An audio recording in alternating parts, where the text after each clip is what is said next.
네, 이번엔 이제 아침에 커피 한 잔에 감칠맛 나는 시럽 한 스푼 같은 달콤 쌉쌀한 정치 분석 함께하는 시간입니다. 자, 여의도 시럽자들입니다. 두 분 소개해드립니다. 먼저 박수현 전 청와대 대변인 전화로 연결합니다. 안녕하십니까? 네, 안녕하세요. 박수현입니다. 네, 반갑습니다. 자, 그리고 김현아 국민의힘 비대위원 나오셨습니다. 안녕하십니까? 네, 안녕하십니까. 김연아입니다. 예, 자, 먼저 가장 지금 어젯밤에 늦게 그 문재인 대통령이 이제 방미 일정 마치고 귀국하셨는데, 자, 이번 한미 정상회담 성과 총평부터 좀 드려야겠습니다. 먼저 이거는 김연아 의원님부터 말씀해 주십시오. 네, 오늘 주요 일간지들을 보니까 모처럼 주요 언론이 한미 그 동맹과 관련된, 특히 이번에 대통령 순방과 관련해서 일제히 성과를 인정하는 헤드라인을 뽑았습니다. 어느 정도 성과를 인정하는 분위기는 분명히 있는 것 같습니다. 그리고 과거보다 진일보, 특히 문재인 정권 들어서 시작된 한미 관계보다는 진일보된 성과가 있었다고 저도 인정합니다. 근데 이제 겨우 저는 제자리로 방향을 선회한 수준이라고 보여집니다. 그것은 문정부 출범 이후에 중국과 북한을 의식해서 한미 동맹과 한미 관계가 소십 발자국씩 저는 뒷걸음치는 부분이 많이 있었다고 보고 있고요. 이제야 겨우 그것이 제자리를 찾았다. 그래서 지금부터가 더 중요하다라고 생각합니다. 그래서 최고의 순방이니 최고의 회담이니 건국 이래 최대 성과니 하는 이런 자화자찬은 조금 자제할 필요가 있지 않을까. 지속적인 성과를 내기를 기대해 봅니다. 예, 성과는 냈지만 이제야 제자리 찾았다. 이런 평가하셨습니다. 박수현 전 대변인님 말씀해 주십시오. 예, 제가 그 문재인 정부의 청와대 첫 대변인이었고요. 그 2017년에 취임하자마자 그 북핵 그다음에 북한 미사일 도발 위기가 최고조에 달했던 시기를 제가 직접 경험했고 청와대에서 그리고 그 시기에 있었던 한미 정상회담을 제가 참석하고 기록했던 사람 아니겠습니까? 그런 어떤 모든 경험들에 비추어서 이번 한미 정상회담의 성과는 김연아 의원님께서 또 자화자찬한다라고 또 비판하실지 모르지만 이미 하셨지만 역대급이라 해도 과언이 아니다 이런 생각이 들고요. 그다음에 이 역대급은 문재인 정권을 위해서가 아니라 우리 국민과 대한민국을 위해서 유익한 일이기 때문에 더 역대급이면 어떻습니까? 그래서 좀 잘된 일이다 생각이 들고요. 그다음에 분야별로 이제 뭐 평가를 하시겠습니다만 그건 총평이니까 저는 이번에 그동안의 한미 정상회담, 한미 동맹은 주로 한반도의 안보라고 하는 그리고 미국에서 우리가 무엇인가를 받아야 하는 의존적 단일 이슈 중심이었다면 이번에는 글로벌 평화 또 번영 의 핵심축이 된다라고 하는 그야말로 협력적 파트너로 진화한 어떤 아주 역사적 전환점을 이룬 그런 그 회담이었다. 그래서 한미 동맹이 어떤 모습이어야 하는가, 이 포스트 코로나 시대와 4차 산업혁명 시대에 어떤 동맹이어야 하는가를 아주 선명하게 청사진을 보여준 그런 의미 있는 회담이었다. 이렇게 총평하겠습니다. 알겠습니다. 그럼 박수현 전 대변인께서는 과거에는 사실 어떻게 보면 일종의 가불 관계 그런 면이 좀 있었는데 이번부터 좀 대등한 관계다. 서로 이런 식으로 설정을 했다. 관계를 이렇게 보신다는 말씀이시죠? 김연아 의원님, 방금 말씀하신 박수현 전 대변인님 말씀 중에서 동의하시는 분이 있습니까? 글쎄, 저도 성과가 없다고 얘기하지는 않았는데, 약간의 기대치의 차이가 있는 것 같습니다. 저는 외교 관계에서 글쎄, 가불이라고 관계 짓기에는 미국과 우리의 어떤 인구 규모나 경제 규모가 사이즈가 굉장히 차이가 나지 않습니까? 예전에는 무상으로 받을 수 있었던 것을 이제는 대가를 치러야 한다는 걸로 들리는데요. 과연 그게 어떤 미국과 우리의 경제 규모나 국가 사이즈로 봤을 때 동등한 위치에 서는 것이 꼭 이익만 있을지는 조금 더 계산기를 두들겨 봐야 할 것 같습니다. 알겠습니다. 자, 이번에 이른바 백신 스와프 기대가 좀 많았는데 그건 좀 성사가 안 됐고요. 이제 백신 파트너십 이걸 구축했다 이런 성과 이번 이런 평가를 하고 있는데 한국군의 50만 명분 이건 주는 거는 어떻게 보십니까, 박수현 전 대변인님? 그러니까 제가 언론에서 이미 예고를 했었는데요.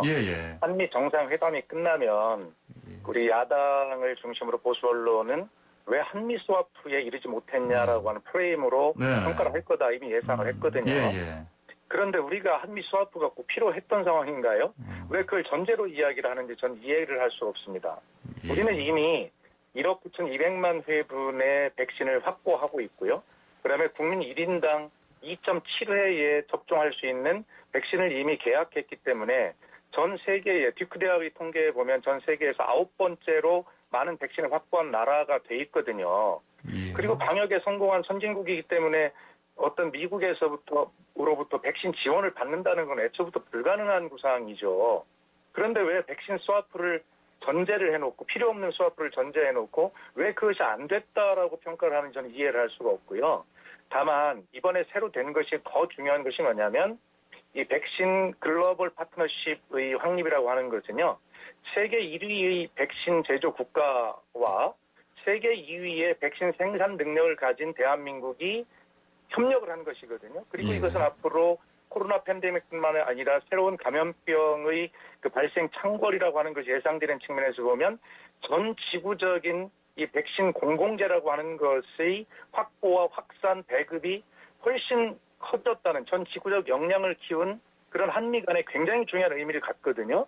그런데 이것을 두 번째로 놓고 백신 스와프, 이 문제, 그리고 왜 55만 명분 장병밖에 못 받아왔냐라고 하는 이러한 어떤 그 평가는 어떤 것들이 우리 백신 현재 상황, 방역 상황을 제대로 전제하지 않은 그런 상황에서 하시는 말씀이고, 다시 한번 정리하면 이번 파트너십의 구축은 전 지구적인 역량을 한미 두 나라가 한껏 끌어올린 전 지구촌의 희망과 같은 그런 소식입니다. 예, 알겠습니다. 김연아 의원님 평가 주십시오. 네, 저는 이 백신 파트너십과 관련돼서 한국군 55만 명분의 백신을 확보한 것에 대해서 한국과 미국이 친구는 맞지만 배프는 아니었구나라는 것을 확인시켜주는 아주 중요한 대목이라고 생각합니다. 없는 것보다 낫죠. 그러나 한국군 55만 명분 정도 확보는 백신, 지금 박수현 전 의원님은 저희가 백신을 충분히 확보했다고 얘기하시지만 저는 절대로 현장에서 그렇지 않습니다. 저희가 지금 많이 확보한 아스트라제네카 같은 경우에는 노쇼가 굉장히 많이 일어나고 있습니다. 그래서 뭔가 화이자와 모더나를 맞고 싶어하는 국민들의 열망이 많이 있고요. 그래서 현장에서는 사실상 지역별로 보면은 백신이 많이 부족하고 수급의 불균형이 있는 것이 맞습니다. 그래서 저는 미국에서 생산하는 화이자나 모더나 백신에 대해서 조금 더 우리가 충분히 확보한다라고 하면 우리한테 나쁠 게 없습니다. 그런 측면에서 이번에 백신 파트너십은 백신 가뭄의 단비는 분명히 맞지만 잠깐 내린 가랑비 수준이다. 그래서 또 역시 이거 55만 명을 준 것은 주한미군 방역을 고려한 바이든의 자국용 생색내기가 하나 아니었나. 그래서 결국 우리가 얻은 것은 사실은 미국과 계산서를 저는 따져보면 그렇게 여당에서 칭찬하는 것만큼은 조금 더 겸손하게 받아들여야 되지 않을까라는 생각이 들고요. 백신 위탁 생산에 대해서 저도 굉장히 긍정적으로 평가합니다. 그런데 이 내용을 보시면 기술 이전은 확답을 받았지만 그게 구체적으로 어떤 기술인지 또 시기나 물량 그리고 국내에서 생산한 것이 바로 우리가 쓸 수 있는 것이 아니라 도대체 수출을 어느 정도 하고 우리가 쓸 수 있는지에 대한 부분들은 아직 정해지지가 않았습니다. 물론 각국 양국의 정상끼리 하는 내용 중에서 이런 것들이 구체적으로 정해질 수 없다는 것은 압니다. 그렇기 때문에 지금부터가 저는 되게 중요하다고 생각하고요. 그런 측면에서 정의당에서도 이와 비슷한 논평을 냈었는데 야당은 이걸 비판하는 것이 아니라 이것에 대해서 더욱더 신경 쓰라고 일종의 견제를 하고 자극을 하는 것입니다. 그게 야당의 역할 아니겠습니까? 예, 알겠습니다. 자, 다음으로요. 이번에 이제 문재인 대통령 방미 때 그 경제 사절단이 같이 갔는데 그래서 미리 하신 좀 40조 원 규모 대미 투자 이게 나왔었는데 실제로 보니까 44조 원으로 늘어났습니다. 보니까 반도체, 전기차 배터리 이 중심으로 이제 한미 협력 강화한다는 건데 자, 이건 이제 어떻게 평가하십니까? 김연아 의원님부터 말씀해 주십시오. 네, 일단 대미 투자가 44조 원 정도로 지금 알려지고 있습니다. 예.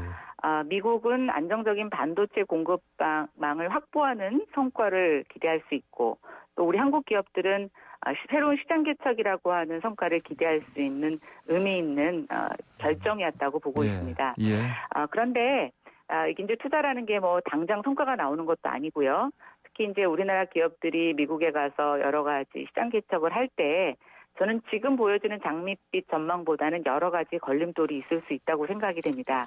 그래서 우리가 이것을 이끌어냈다에 자화자찬할 것이 아니라 지속적인 지원과 협조, 외교적 노력을 통해서 우리 기업들이 시장 개척을 하는데 걸림돌이 없을 수 있도록 국가가 계속 신경 써야 된다고 생각하고요. 예. 그런 의미에서 이것을 투자하고 우리가 백신 55만 명을 받아왔다. 저는 이런 비교는 적절하지 않다고 봅니다. 그러나 일부에서는 양질의 일자리가 오히려 미국으로 가는 것이 아니냐라서 우리 청년들이 실망할 수 있다는 우려가 있는 것도 사실입니다. 그래서 저는 제대로 된 성과 낼 수 있도록 지금부터 정말 중요한 정부의 역할이 기대된다고 보고 있습니다. 예, 알겠습니다. 박수현 전 대변인 의견 주십시오. 예, 지금 10대에는 정상회담 때 과거처럼 기업인들의 팔목을 억지로 붙잡고 끌고 가서 다른 것을 얻어내기 위해서 투자를 시키는 그런 시대가 아닙니다.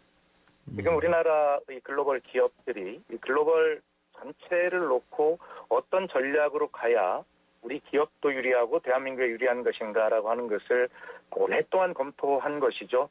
대통령이 참석한 자리에서 서로 사인을 하고 교환을 하긴 했지만 이 기업의 어떤 그 이익 계산표에 따라서 정말 타당하게 이루어졌고 그 결과를 내길 바라고요. 그다음에 지금 김연아 의원님 말씀을 잘해 주셨는데 정부는 우리 대통령도 요구했습니다만 우리 기업이 투자하는 만큼 거기에 여러 가지 세금 감면이라든지 인프라라든지 이러한 것들에 대한 미국 정부의 그 투자 이런 것들을 지금 요구를 하고 있지 않습니까? 그런 것들이 정부가 해야 할 일이라고 생각을 합니다. 그리고 지금 그 4차 산업혁명 시대에 우리가 지금 가장 중요한 것들이 우리가 지금 그 GPS라고 하는 위치정보 시스템을 이용을 받고 있지 않습니까? 그런데 이것을 사실은 이게 전 지구적인 공공재가 아닙니다. 이것은 우리가 편하게 쓰고 있어요. 그렇지. 그래서 이번에 우리가 그 KPS라고 하는 협약도 했는데 우리가 앞으로 자율주행 자동차 시대를 열기 위해서 가장 필요한 것이 이 위치정보 시스템을 우리가 독자적으로 갖는 것이 무엇보다 중요한데 이런 그 KPC 이 시스템에 관해서도 서로 협의를 하고 왔던 이런 사실들. 그래서 진짜 4차 산업혁명 시대를 대비한 기업적, 국가적 차원에서의 전략적 투자가 정확하게 이루어졌다라는 말씀을 드리고 그 투자를 통해서 백신을 받아왔다라고 하는 것은 전혀 맞지 않는 김연아 위원님도 우리 말씀해 주셨습니다만 그것을 비교해서 계산서를 뽑아내는 언론의 비교는 너무나 잘못돼도 한참 잘못됐다라는 말씀을 드리고 싶습니다. 예, 알겠습니다. 자, 이번에 그 미사일 지침 종료 선언도 나왔고요. 그다음에 싱가포르의 합의 존중, 또 대북 특사 임명한 거 이런 것들 봤을 때 지금 이제 교차 상태에 빠진 이제 북핵 협상 이거 다시 가동되는 거다 이런 사인으로 볼 수 있겠습니까, 박수현 전 대변인님? 예, 그런 거 다 좋은 의미고요. 예. 그래서 결론적으로 저는 이번 그 회담의 성과를 이렇게 정의하는데 미사일 지침 종료 등으로 전통적 안보는 훨씬 강화되었다 이렇게 볼 수 있고요. 그러니까 미사일 지침 종료라는 게 얼마나 중요한 가슴 벅찬 일입니까? 그다음에 이것이 인간 안보로 확장됐다. 기후변화 백신 주제에 관해서 우리가 여실히 지금 보았지 않습니까? 그리고 지금 우리가 토론한 경제 안보, 공급망의 확충 등 이렇게 됐다라고 생각을 저는 하거든요. 그리고 그 와중에서는 남북관계를 보면 지금 앵커께서 정리해 주신 부분들이 중요한 부분들인데요. 이것들을 뒷받침하는 것이 더 중요한 게 있습니다. 바이든 대통령께서 남북 대화를 지지한다라고 말씀하셨거든요. 그러니까 지금 이러한 그 북미 관계나 한북미 관계 이런 것들을 종합적으로 선순환시킬 수 있는 것이 바로 남북 관계의 촉진이거든요. 이러한 것들을 그 바이든 대통령이 지지한다라고 했기 때문에 이러한 큰 합의들 속에서 이런 것들을 촉진시킬 수 있는 남북 관계의 움직임. 그리고 중요한 것은 제가 그 트럼프 대통령 시기에 이런 남북 관계 촉진이나 이런 것들을 통제했던 워킹 그룹의 존재라는 게 있었지 않습니까? 그런 것들이 또 어떻게 될지 이러한 문제들을 보면서 한국 정부의 역할을 충분히 해낼 수 있는 공간이 확보되었다. 이것이 훨씬 더 중요한 의미를 갖는다. 저는 그렇게 생각을 합니다. 네, 지금 황선의 출발새 아침 여의도 실업자들 박수현 전 청와대 대변인과 김연아 국민의힘 비대위원과 함께 토론하고 있습니다. 유튜브에서 보이는 라디오 함께 할 수 있고요. 방송 중 의견 주실 분들은요. 휴대전화 샵 0945번 50원 유료 문자 보내주시기 바랍니다. 자, 이번에는 김연아 의원님 의견 드려야겠습니다. 네, 일단 박수현 전 대변인께서 언급하신 부분은 중복해서 언급하지는 않겠습니다. 확실히 전 청와대 대변인까지 하셔서 그런지 신문에 나온 내용보다 더 많이 알고 계셔서 제가 거기에 덧붙일 리는 없을 것 같고요. 또 제가 이제 언급하시지 않은 부분 중에서 조금 우려되는 부분들만 말씀드리자면 지금 800km로 제한된 한국군 미사일 사거리 제한이 풀렸는데 겉으로 보기에는 한국의 군사 주권을 회복한 것처럼 보이지만 이미 미사일 쪽은 초음속 미사일 개발 등으로 사거리 경쟁이 끝난 상황이라고 전문가들은 얘기를 하고 있습니다. 그런 상태에서 오히려 미사일 정밀도나 속도 경쟁에 필요한 협조 사항을 얻어내는 게 실익이 있지 않았을까. 오히려 그런 것 없이 지금 사거리 제한을 푼 것은 중국만 자극한 것이 아니냐는 우려가 전문가들 사이에서 분명히 있습니다. 이번에 보면 중국이 민감해하는 단어들이 사실은 양국 정상 공동 성명문에 많이 언급이 됐는데요. 그래서 그런지 중국 관영 매체 황구망은 불편한 감정을 드러내고 있습니다. 결국 우리는 이제 외교적 노력이라는 요번에 말씀을 많이 하셨는데 그전에도 외교적 노력이 주력이었습니다. 그런데 지금 우리가 사실은 중국과 일본, 미국 사이에서 어느 정도 균형점을 찾아가는 노력이 필요하기는 하지만 사실은 그 어느 때보다도 중요한 상황에 있다는 것을 다시 한번 문재인 정부가 인식을 하고 지금 간신히 회복한 한미동맹을 잘 유지해 줄 것을 국민과 야당은 바랄 뿐입니다. 예, 알겠습니다. 자, 이제 시간이 좀 얼마 안 남아서요. 이번에 다른 주제 하나 간단히 좀 짚어보고 마무리해야 되겠습니다. 여야 지도부가 어제 노무현 전 대통령 서거 12주기 추도식 참석 다 했습니다. 자, 노무현 정신을 보는 여야 입장 좀 들어보고 마무리해야 되겠습니다. 먼저 이거는 김연아 의원 먼저 말씀해 주십시오.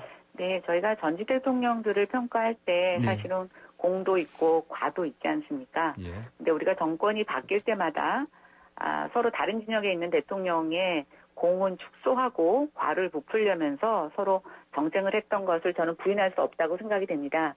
그런데 이번 노무현 대통령 봉화마을 당을 방문한 여야 지도부의 모습에서는 사실 과거의 그런 모습들이 많이 옅어져서 저는 굉장히 진일보한 모습이라고 생각이 됩니다.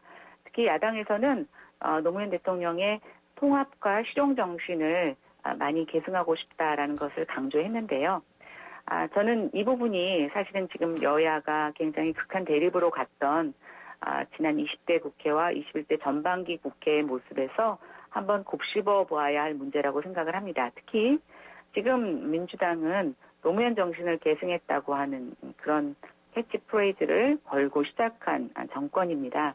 그런 부분에 있어서 이런 통합과 실용 굉장히 저는 실천해 주셨으면 하는 바람 갖고 있고요. 또 사실 노무현 대통령의 안타까운 죽음 그 과정에서 누구도 탓하지 말라고 하셨던 그 메시지 결국은 저는 문재인 정권이 그것을 실천하는 일이 노무현 정신의 계승이라고 보여집니다. 알겠습니다.